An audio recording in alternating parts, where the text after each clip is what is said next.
요셉이 거절하며 요셉이 거절하며 이 제목으로 하나님 말씀 전하겠습니다. 오늘은 어버이 주일입니다. 어버이 주일은 부모에 대한 은혜와 사랑을 되새기고 부모에 대한 효도와 공경을 다짐하는 날입니다. 하지만 부모 공경은 1년에 한 번 어버이 주일에만 기리는 것이 아니라 자녀들의 일상의 삶 속에서 나타나야 합니다.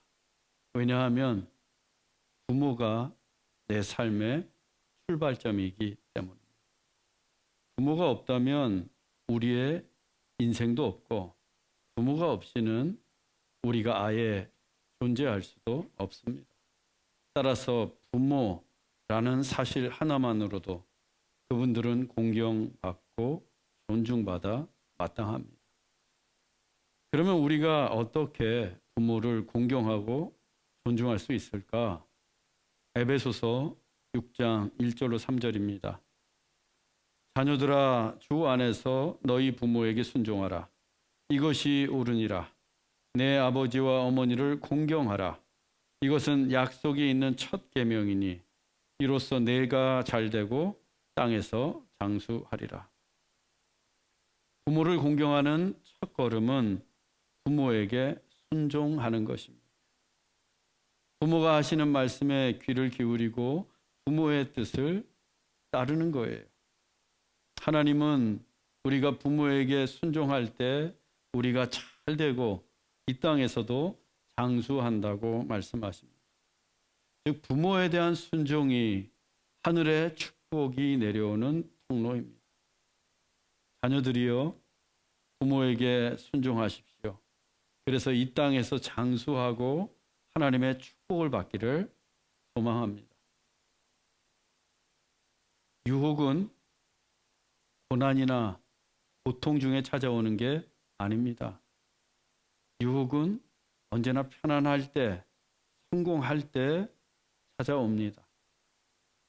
애굽의 노예로 팔려온 요셉이 주인 보디발의 신임을 얻어서 가정 총무가 되어 이제 좀 살만해졌습니다. 이제 좀 편안해졌어요. 바로 그때 유혹이 찾아왔습니다. 보디발의 아내가 요셉을 유혹한 것입니다. 이 여주인은 용모가 뛰어나고 아름다운 요셉에게 동침을 하자며 눈짓을 보내왔습니다. 이래서 용모가 너무 잘생겨도 문제예요. 하지만 여러분은 크게 걱정하지 않아도 될 듯합니다. 요셉의 입장에서 보면 그냥 못 이기는 척하면서 여주인의 유혹에 넘어가 줄 수도 있어요. 그러면 여주인의 환심을 사서 더 출세하고 더 편안한 삶을 살 수도 있습니다. 하지만 요셉은 조금의 망설임도 없이 단호하게 여주인의 유혹을 거절했습니다. 요셉은 자기를 믿어주고 자기의 손에 온 집안의 소유를 맡긴 보디발의 신의를 배신할 수 없었습니다. 또한 하나님 앞에서도 악을 행하는 죄를 지을 수 없었기 때문이에요. 그런데도 그녀가 포기할 줄을 모릅니다. 본문 10절입니다. 여인이 날마다 요셉에게 청하였으나 요셉이 듣지 아니하여 동침하지 아니할 뿐더러 함께 있지도 아니하니라. 여인은 날마다 요셉을 유혹했습니다. 그녀는 거실에서도 부엌에서도 마당에서도 요셉과 마주칠 때마다 요셉에게 눈짓을 하면서 동침을 하자고 청을 합니다. 한두 번의 유혹은 그래도 거절하기가 쉬워요. 그런데 그 유혹이 날마다 찾아온다면 어떻겠습니까? 이 번번이 찾아오는 유혹을 물리치는 것은 결코 쉬운 일이 아닙니다. 그런데도 요셉은 그녀와 동침하기는커녕 아예 그 여인과 함께 있지도 않았습니다. 유혹을 이기는 최상의 방법이 무엇인가? 유혹하는 사람을 멀리하는 거예요. 유혹으로부터 당장 떠나는 겁니다. 누군가 나에게 죄를 짓도록 유혹하는 사람이 있다. 그러면 그 사람 더 이상 만나지 마세요. 함께 있지도 말고 당장 떠나야 합니다. 이 다윗이 옥상에서 밧세바가 목욕하는 모습을 처음 보았을 때 즉시 옥상을 떠나야 됐어요. 그렇지 않고 그 옥상에서 계속해서 머물다가 계속해서 목욕하는 것을 보고 결국 유혹에 넘어가 남편이 있는 여인을 자기 침대로 끌어들이지 않았습니까? 그래서 유혹의 현장에서는 머뭇거리면 안 돼요. 즉시 유혹의 현장을 떠나는 것이 최선의 방법입니다. 요셉도 유혹의 현장을 떠났습니다. 그런데 유혹은 더욱 교묘한 방법으로 다가왔습니다. 본문 11절로 12절입니다. 요셉이 그의 일을 하러 그 집에 들어갔더니 그 집 사람들은 하나도 거기에 없었더라. 그 여인이 그의 옷을 잡고 이르되 나와 동침하자. 그러나 요셉이 자기의 옷을 그 여인의 손에 버려두고 밖으로 나가매. 요셉이 일을 하기 위해 집에 들어갔습니다. 그런데 집에 노원 아무도 없어요. 이 보디발의 집에는 평소에도 많은 사람들이 북적거립니다. 노예들도 많았고 또 여주인의 시중을 드는 사람들만 해도 여러 명이 있었을 거예요. 그런데 이상하게도 그날따라 집안에 단 한 명도 없습니다. 어떻게 그 집에 한 사람도 없을 수 있겠어요? 이 여주인이 작정을 하고 모두 내보낸 겁니다. 그녀가 집안에 한 사람도 남겨두지 않고 다 집 밖으로 내보냈어요. 그리고 요셉이 오기를 기다립니다. 이 여인이 어떤 옷차림을 하고 또 어떤 모습으로 요셉을 기다리고 있었을까요? 이 여인은 최대한 선정적이고 매혹적으로 꾸몄을 것입니다.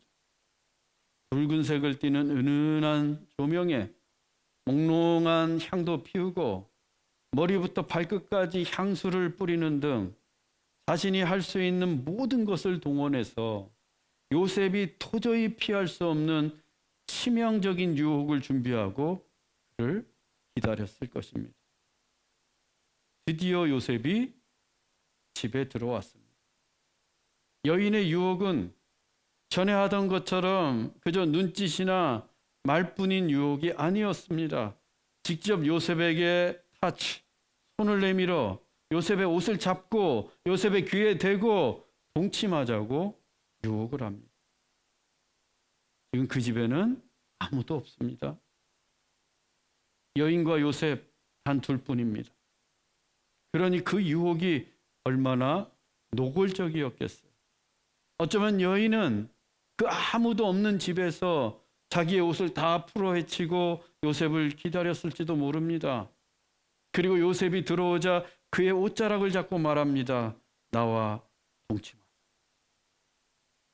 요셉이 사방을 둘러보았지만 아무도 없습니다. 소리를 쳐도 대답하는 이가 없습니다. 정말 단 둘뿐이었고 정말 아찔한 유혹이었습니다. 하지만 요셉은 이번에도 단호하게 거부했습니다. 그는 자기의 옷을 여인의 손에 버려두고 집 밖으로 뛰어나갔어요.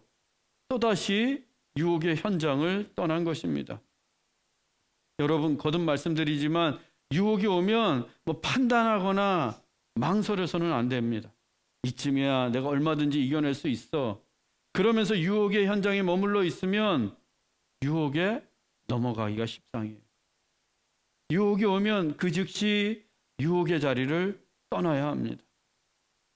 요셉은 이번에도 지체 없이 밖으로 나갔어요. 그때 그 여인이 요셉을 얼마나 세게 붙들었으면 요셉이 자기의 옷을 여인의 손에 놓아둔 채로 도망쳐야 했습니다. 요셉은 떠났고 그녀의 손에는 요셉의 옷만이 덩그라니 남아 있습니다. 이제 이 여인이 민망하게 되었어요. 그렇지 않아도 번번이 퇴짜를 맞았는데 이번에는 한껏 꾸미고 사람들도 모두 집 밖으로 내보내면서까지 유혹을 했는데 또다시 거절을 당했습니다. 얼마나 창피하고 자존심이 상했겠습니까? 여주인인데. 그래서 이 여주인의 유혹은 분노로 바뀝니다. 창세기 39장 17절로 18절입니다. 그의 옷을 곁에 두고 자기 주인이 집으로 돌아오기를 기다려 이르되 당신이 데려온 히브리 종이 나를 희롱하려고 들어왔으므로 내가 소리질러 불렀더니 그가 옷을 내게 버려두고 도망하여 나갔나이다. 여주인은 요셉이 벗어두고 간 옷을 자기 곁에 두고 주인이 오기만을 기다렸습니다. 그리고 보디발이 집에 오자마자 이 여인은 요셉이 자신을 희롱했다고 고발을 합니다. 물론 새빨간 거짓말이었습니다. 하지만 그녀의 손에 들린 요셉의 옷이 그 거짓말을 진실로 만들어 주었어요. 그 옷이 요셉이 성추행범이라는 빼박 증거가 된 것입니다. 아내로부터 이런 이야기를 들었다면 화가 나지 않을 남편이 어디에 있겠습니까? 게다가 보디발이 요셉을 얼마나 믿었어요. 그런데 자기 아내를 성추행하려고 했습니다. 보디발은 화가 머리 꼭대기까지 났어요. 창세기 39장 20절입니다. 이에 요셉의 주인이 그를 잡아 옥에 가두니. 보디발은 당장에 요셉을 옥에 가두었습니다. 요셉은 너무도 억울합니다. 요셉은 성실하게 주인의 명령을 따랐어요. 그리고 그는 날마다 찾아오는 유혹 앞에서도 주인에 대한 신의를 버리지 않았고 하나님께 범죄하지도 않았습니다. 주인에게는 신실한 종이요, 하나님에게는 거룩한 종이었어요. 그런데 그 요셉이 옥에 갇히고 말았습니다. 신의를 지키고 믿음을 지킨 결과가 옥에 갇히는 거예요. 형들에 의해 노예로 팔려올 때는 채색 옷이 벗겨지고 구덩이에 갇혔습니다. 노예로 팔려온 후에는 겉옷이 벗겨지고 옥에 갇혔어요. 그때나 지금이나 요셉이 무슨 잘못을 했거나 죄를 지었기 때문이 아닙니다. 그때는 아버지의 말씀에 순종해서 형들을 보러 간 것뿐이었고 지금은 주인과의 신의를 성실하게 지켰을 뿐입니다. 그런데 옷이 벗겨진 채로 그때는 구덩이에 갇혔고 지금은 옥에 갇히고 말았습니다. 얼마나 억울합니까? 얼마나 억울한 일이에요. 특히 당시에 이 옷이 벗겨지는 것은 그 존재가 발가벗겨지는 것으로 수모와 치욕을 의미했습니다. 예수님도 십자가에 달리실 때 옷이 벗겨진 채로 손과 발에 못이 박히셨습니다. 가장 치욕스러운 수모를 당하시며 돌아가신 거예요. 요셉도 마찬가지입니다. 옷이 벗겨진 채로 수모와 치욕을 당하며 옥에 갇혔습니다. 이 세상의 눈으로 볼 때 그는 완전히 끝장난 인생이 되었어요. 실패한 인생이 되었습니다. 그런데 그것으로 정말 요셉의 인생이 끝장이 났는가? 창세기 39장 20절에서 23절입니다.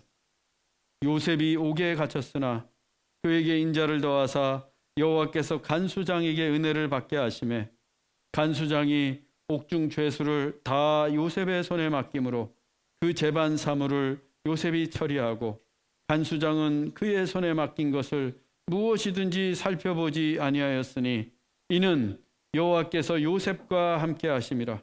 여호와께서 그를 범사에 형통하게 하셨더라. 요셉이 이번에는 노예가 아니라 죄수가 되었습니다. 보디발의 집이 아니라 감옥에 갇혔어요. 그의 신세가 더 낮아졌고 더 비참해졌습니다. 그런데 하나님이 요셉에게 인자를 더하십니다. 인자는 사랑과 자비를 베푸시는 하나님의 은혜를 뜻합니다. 즉 하나님은 옥에 갇힌 요셉에게 사랑과 자비의 인자를 더하시는 은혜를 베푸셨습니다. 여러분, 때때로 우리의 상황이 더 나빠지고 실패하고 힘들어져도 그것이 더 큰 하나님의 은혜가 될 수 있습니다. 왜? 하나님이 인자를 더하시기 때문입니다. 하나님이 사랑과 자비를 더하시기 때문이에요. 하나님은 옥에 갇힌 요셉에게 인자를 더하셨고 그 결과 요셉은 간수장의 신임을 한 봄에 받아 감옥의 모든 사물을 도맡게 되었습니다. 가정의 총무에서 감옥의 총무가 된 거예요. 그리고 간수장이 요셉을 얼마나 믿었으면 요셉에게 맡긴 일은 살펴보지도 않을 정도였어요. 그 이유가 무엇이겠습니까? 여호와께서 요셉과 함께 하심이라. 여호와께서 그를 범사에 형통하게 하셨더라. 하나님이 요셉과 함께 하셨고 하나님이 요셉의 범사를 형통하게 하셨기 때문입니다. 과연 하나님께서 요셉에게 인자를 더하셨습니다. 억울한 누명을 쓰고 감옥에 갇힌 요셉을 누가 축복받은 인생이라고 말할 수 있겠습니까? 우리가 볼 때에는 요셉이 억울하지만 비참한 인생입니다. 그런데 성경은 요셉이 축복받은 인생이라고 합니다. 왜냐하면 하나님께서 요셉에게 인자를 더하셨기 때문입니다. 하나님이 유혹을 거절한 요셉에게 인자를 더하셨기 때문입니다. 우리가 세상의 유혹을 거절하면 하나님의 인자가 더해집니다. 사랑하는 형제자매 여러분, 우리가 신의를 지키고 거룩하게 살아도 고난이 찾아올 수 있습니다. 유혹을 거절했는데 옥에 갇힐 수 있어요. 하지만 그 억울하고 고통스러운 현장에도 하나님이 함께 하심을 믿으십시오. 그리고 유혹을 거절한 자에게 하나님이 인자를 더하실 것도 믿으십시오. 하나님께서 우리 모두에게 인자를 더하시기를 주 예수 그리스도의 이름으로 축원합니다.